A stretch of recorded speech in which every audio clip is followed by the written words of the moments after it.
വന്നോട്ടെ.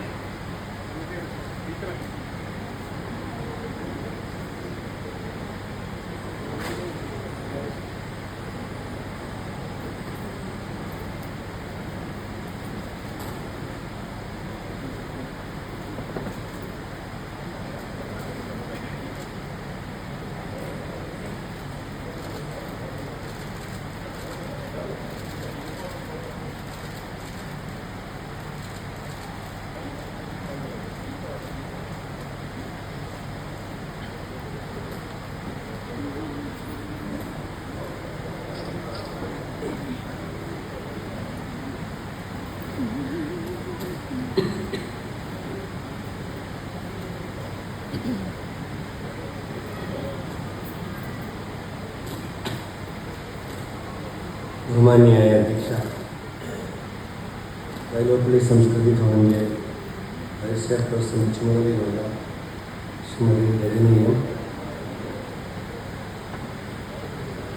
ബഹുമാന്യായ Padmashri Omanapathi teacher, ward councillor Shri KR Cletus, Shri Kavalam Sreekumar, Shrimati B Arundhati, G Sreeram, Shrimati Rajalakshmi, Shri Alexander PC, ബഹുമാന്യരായ സദസ്സിൽ സന്നിഹിതരായിരിക്കുന്ന ഏറ്റവും സ്നേഹമുള്ളവരെ, മാധ്യമ സ്നേഹിതരെ, സുഹൃത്തുക്കളെ, സാംസ്കാരിക വകുപ്പ് വൈലോപ്പള്ളി സംസ്കൃതി ഭവനുമായി ചേർന്ന് ജാനകിയമ്മയുടെ അനുസ്മരണ പരിപാടി ഇന്ന് ഇവിടെ സംഘടിപ്പിച്ചിരിക്കുകയാണ്. ജാനകിയമ്മയുടെ മനോഹരമായ പാട്ടുകൾ ഏതാണ്ട് 6 മണി മുതൽ നിങ്ങൾ ആസ്വദിച്ച് ഈ വൈകുന്നേരം വളരെ സന്തോഷത്തോടു കൂടി ഇരിക്കുകയാണ്. ജാനകിയമ്മയുടെ കലാജീവിതം അത്ഭുതം നിറഞ്ഞതാണ്. ഏതാണ്ട് 60 വർഷത്തോളം ചലച്ചിത്ര ഗാന രംഗത്ത് അവർ നിറഞ്ഞു നിന്നു. കേരളം രൂപീകരിച്ച വർഷം ആദ്യത്തെ പാട്ട് പാടി 1957. 2016 വരെ പാടി. 2016 റിട്ടയർമെൻറ്റ് പ്രഖ്യാപിച്ചതിനും പിന്നീട് ഒരു തമിഴ് സിനിമയിൽ 2018 റിട്ടയർമെൻറ്റ് പ്രഖ്യാപിച്ചതിന് ശേഷവും പാടി. 4 ദേശീയ പുരസ്കാരങ്ങൾ, 33ഓളം സംസ്ഥാന പുരസ്കാരങ്ങൾ, കേരളത്തിൽ നിന്ന് തന്നെ 11 പുരസ്കാരം ജാനകിയമ്മയ്ക്ക് ലഭിച്ചിട്ടുണ്ട്. ജാനകിയമ്മ നമ്മെ വിട്ടുവരുന്ന വാർത്തകൾ വന്ന സമയത്താണ് പലരും മനസ്സിലാക്കുന്നത്, തമിഴ്നാട്ടിലുള്ളവർ വിചാരിച്ചിരുന്നത് അവർ ജാനകിയമ്മ തമിഴ്നാട്ടുകാരിയാണെന്നാണ്. കേരളത്തിൽ ഒരുപാട് പേർ മലയാളിയാണെന്ന് ധരിച്ചിട്ടുണ്ടായിരുന്നു. കർണാടകക്കാർ ഉറപ്പിച്ചു വെച്ചിരുന്നു. കാരണം അവരുടെ ഏറ്റവും വലിയ പുരസ്കാരങ്ങളെല്ലാം ജാനകിയമ്മയ്ക്ക് ലഭിച്ചിട്ടുണ്ട്. പക്ഷെ ആന്ധ്രാപ്രദേശിൽ ജനിച്ചെങ്കിലും എല്ലാവരും അവരുടേതാണെന്ന് കരുതിയ വ്യക്തിത്വമായിരുന്നു ജാനകിയമ്മ. ഏത് ഭാഷയിൽ പാടിയാലും ആ ഭാഷയുടെ ആത്മാവിൽ തൊട്ട് പാടുവാനുള്ള അസാധാരണമായ കഴിവ് ജാനകിയമ്മയ്ക്കുണ്ടായിരുന്നു. ഭാഷയുടെ ആത്മാവിൽ തൊടുക എന്നത് മാത്രമായിരുന്നു.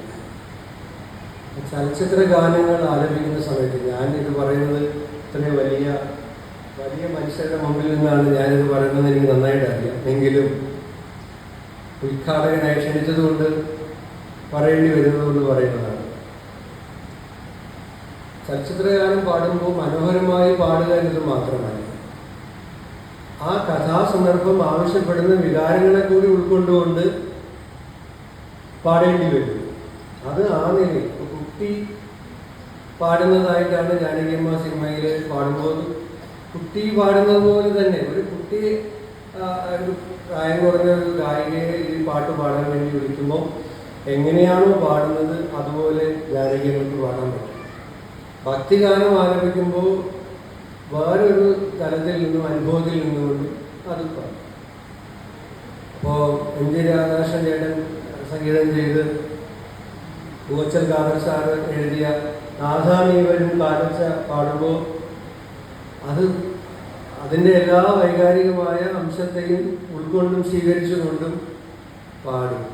അതായിരുന്നു ജാനകിയമ്മ. ഒരാൾ 60 വർഷമൊക്കെ ഒരു മേഖലയിൽ നിൽക്കുക, റിട്ടയർ ചെയ്തു എന്ന് പറഞ്ഞതിന് ശേഷവും വീണ്ടും ആളുകൾ പാടാൻ ക്ഷണിക്കുക, പാടുക എന്നൊക്കെ പറയുന്നത് ഇതുകൊണ്ട് മാത്രമാണ്. സമ്പൂർണമായ സമർപ്പണം കൊണ്ടാണ്. ഓരോ പാട്ടും ഒരു വ്യത്യസ്തത ഉണ്ടായിരുന്നു, ഒരേ രൂപത്തിലായിരുന്നില്ല ജാനകിയമ്മയുടെ ഓരോ പാട്ടുകളും. ഞാൻ ദീർഘമായി ഒരുപാട് ആ മേഖലയിലുള്ള അമ്മക്കുട്ടിയും ടീച്ചർ മുതൽ ഇങ്ങോട്ടുള്ളവരുള്ള വേദിയിൽ ഞാൻ ഒരുപാട് നേരം സംസാരിക്കുന്നത് ഔചിത്യമല്ല. ഇന്ന് വേൾഡ് കപ്പിൻ്റെ ഫൈനൽ കൂടിയുള്ള ദിവസമാണ്.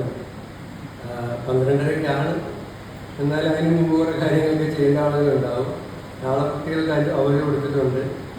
ഞാൻ നമ്മുടെ KSFDCയുടെ തിയേറ്ററിൽ വൈകുന്നേരമാണ് തീരുമാനിച്ചത്, കളി കാണിക്കാൻ തീരുമാനിച്ചു. ഇപ്പോൾ കോഴിക്കോട് തന്നെ വിളിച്ചിട്ട് പറയാണ്, ബുക്ക് മൈ ഷോയിൽ 5 മിനിറ്റ് കൊണ്ട് സീറ്റ് മുഴുവൻ തീർന്നു, ആളുകൾ നമ്മൾ ശുപാർശയ്ക്ക് വിളിച്ചുകൊണ്ടിരിക്കുകയാണ്. അപ്പം അതുകൊണ്ട് ഞാൻ ദീർഘമായി സംസാരിക്കുന്നില്ല. ഞാൻ ഇങ്ങോട്ട് വരുന്ന വഴിയിൽ വയലാർ ശരചന്ദ്രവർമ്മയായിട്ട് സംസാരിച്ചു. അപ്പോൾ പറഞ്ഞു, 2004 ലാൽ ജോസിൻ്റെ ഒരു സിനിമയുണ്ട്, ജാനകിയമ്മ ഒരു പാട്ട് പാടി. അപ്പം ഞാനത് ചോദിച്ചു, അങ്ങോട്ട് ചോദിച്ചു എന്താണ്. അപ്പം ജാനകിയമ്മയെ കൊണ്ട് പാടിച്ചത്. അപ്പം പാട്ടിങ്ങനെയാണ്, ഞാൻ പാടുന്ന പോലെ ആയിരിക്കത്തില്ല, എന്നാലും ആഴക്കടലിൻ്റെ അങ്ങേ കരയില നേരം വെളുക്കുന്ന നേരം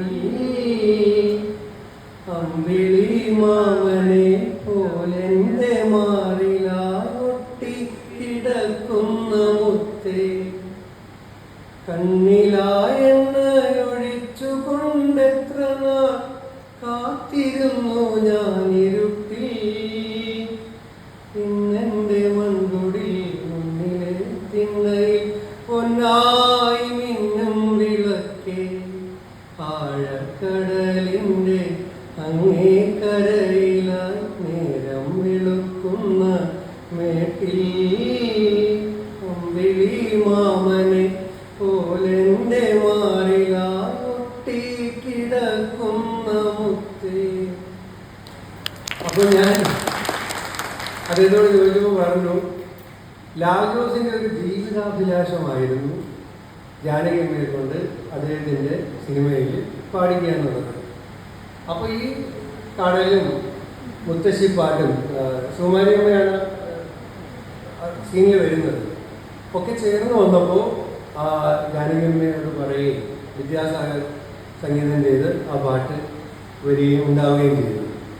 അപ്പം അങ്ങനെ ഓരോ പാട്ടിനെ കുറിച്ചുമുള്ള എത്രയോ കഥകളുണ്ട്, അനുഭവങ്ങളുണ്ട്. ഞാനൊരു വാചകം പറഞ്ഞ് അവസാനിപ്പിക്കുന്നു.